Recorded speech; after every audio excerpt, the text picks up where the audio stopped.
Do you suffer from seasonal allergies? You know, the sneezing, you're constantly carrying around a Kleenex, a tissue, the horribly watery eyes, the scratchy throat. If you suffer from them, you know the drill. I've lived here in Houston, Texas for many years, and over the last 5 or 6 I've started to suffer from the seasonal allergies.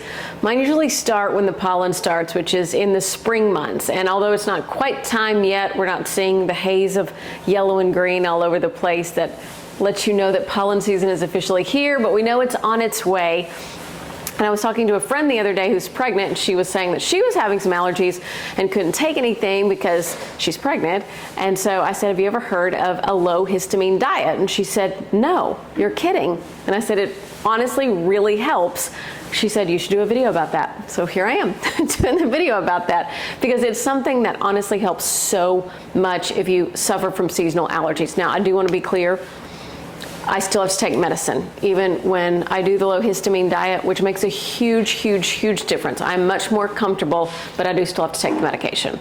Hopefully, if you suffer from them, the diet alone will work for you. If not, at least it's something that can kind of help mitigate the effects, because I don't know about you, but during that month or so, about a month and a half here in Houston, I'm just miserable. My eyes are red and scratchy, and I just don't feel well. So when I found the low histamine diet, it helped immensely. I mean, immediately as well. A lot of the foods that I was eating, which, I mean, these foods right here are all considered high histamine by most. And I was eating them, and they're all considered healthy, but they are high histamine. So if you're already having some histamine issues with allergens, then it can kind of really make it worse. So some of the foods that are not allowed on the low histamine diet or are discouraged in order to stay comfortable. Citrus, I know it's something that's healthy ordinarily, but if you are suffering from allergies for that time, it's just something that if you can really limit or avoid, it really helps you. I promise you'll feel better. Green tea, which I really like, is also considered high histamine. Coffee, a lot of things with caffeine seem to have high histamine. Chocolate is high histamine as well.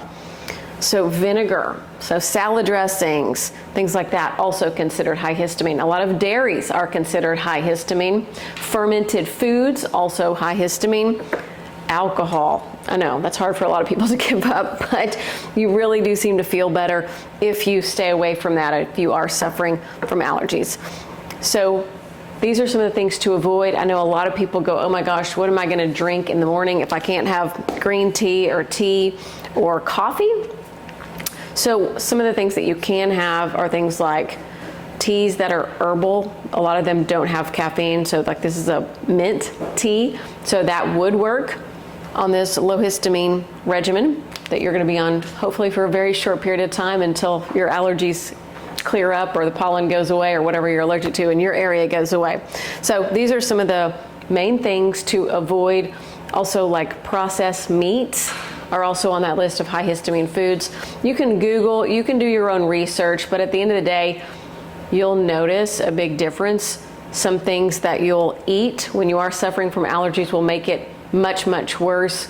If you can avoid these, I've noticed it takes the edge off in a major way and makes my day much smoother if I am suffering from allergies. So if you have followed a low histamine diet or tried it, have experience with it, please comment below. Let us know what has worked for you, what's not worked for you. I think this is a great place to share and find some relief during allergy season.